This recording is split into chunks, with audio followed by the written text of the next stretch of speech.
Richard still go up to his usual tricks again. Today is the birthday of an international superstar, someone who is arguably the world's most successful rock singer and whose razzmatazz lifestyle beats even that of movie stars in Hollywood's heyday. Who else but Elton John? He was born Reginald Kenneth Dwight on the 25th of March in 1947 in Pinner in Middlesex, where he grew up. When he left school, he got a job as a messenger tea-boy in a music publishing office, and he played the piano at night. Eventually, he joined a rhythm and blues backing group called Bluesology, which soon became a permanent backing group for Long John Baldry. 10 years ago, Reg answered a talent advertisement in a music paper which teamed him with Lincolnshire lyricist Bernie Taupin. The pair was soon on a 3-year contract to write songs at £10 a week, supplying material to Cilla Black and Engelbert Humperdinck. Their backer discouraged them from breaking out on their own, but against that advice, Reg changed his name to Elton John and made his first LP, Empty Sky, in 1969, and that was the start of the singer-songwriter vogue.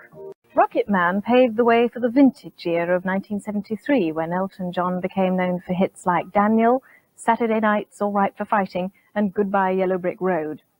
But while his music was on everyone's lips, it was his flamboyant way of dressing that caught the eye. He soon developed an interest in other enterprises and founded a record company.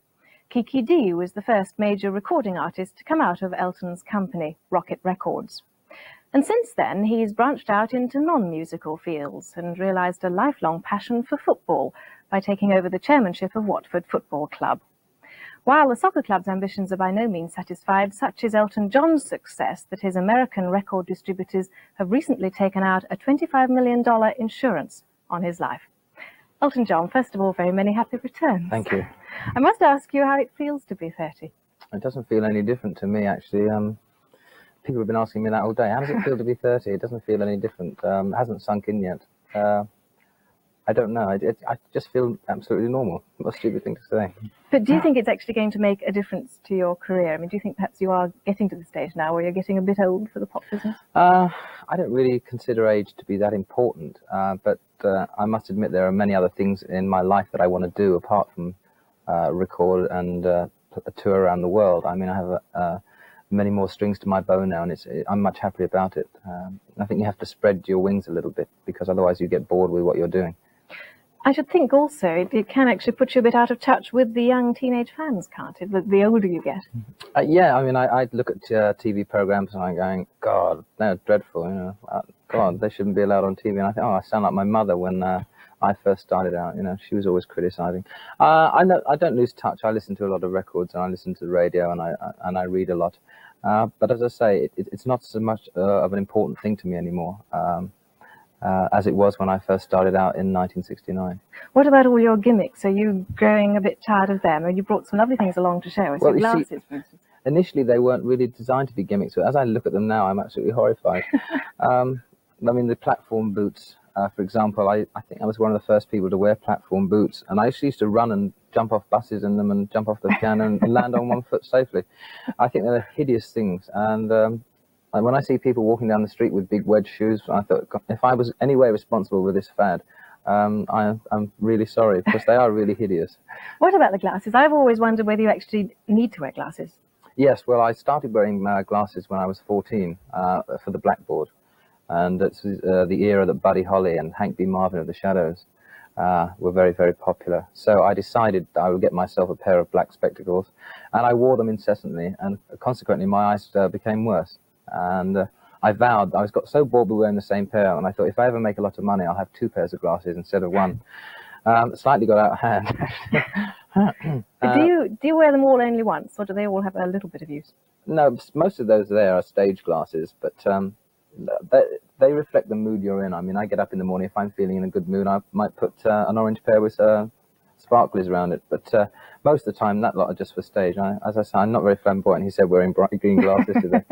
We've got some of your outfits with us here as well. I must say they look much better on you than they do on the dummies. I think the one on the right probably would look better on Vera Lynn.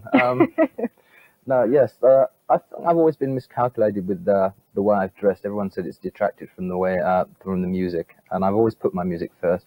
But I've always sort of had a bit of a tongue-in-cheek sort of sense of humour. I must admit that the outfit on the right is hideous, but it's hideous and wonderful at the same time. I mean, it's not the sort of things you go up the road and buy a pint of milk with, is it? The one on the left is okay. I mean, but some of the things I've worn, as I say, have been absolutely hideous. But they've all been done slightly with tongue-in-cheek. You mentioned just now that you were looking forward to going on to other things, other interests. What kinds of things might they be? Well, since September, I've been in the studios recording 3 albums for people on our label, producing them along with Clive Franks. So we finished 3 albums now. One for Kiki, one for a group called China, and one for a group called Blue. And so I was 6 or 7 months out of my life doing that. Next, I'll have to get together with Bernie Taupin because we're doing a full-length cartoon film of Captain Fantastic and the Brown Cowboy, and we have to write the songs for that. I'm involved with various charity things, and the football club takes up a lot of time because the football season now goes on endlessly, nearly till June. Consequently, I only have a 6-week break and the football season starts again. It's so ludicrous, but there you go. Are we going to see you appearing soon anywhere? On the football field? On the football field, I am going to be actually. on the football field. I'm appearing at Brighton on May the 9th, actually. I hope they get promotion, then we get a lot of people there for a charity thing. On stage, I'm doing a solo concert at the Rainbow from the 2nd to the 7th of May because I sort of missed the adrenaline towards the end of my career last year. Playing with the band, it was great, but I just went on the stage and it was easy for me. So I thought I'll do some solo concerts and I'll have no one to help me. And the adrenaline flows. And I think one of the dangers last year was that I went on stage and, as I say, I knew people were there to like me, and I didn't really have an uphill struggle. On my own, it might be a bit of an uphill struggle. Well, the best of luck with that, and a very happy birthday once again. Thank you very much for joining us. Pleasure. But we're not going to let you go just yet, because before you do, we'd like to see this time. Sorry seems to be the hardest word. And once again, Elton John, thank you very much. Thank you.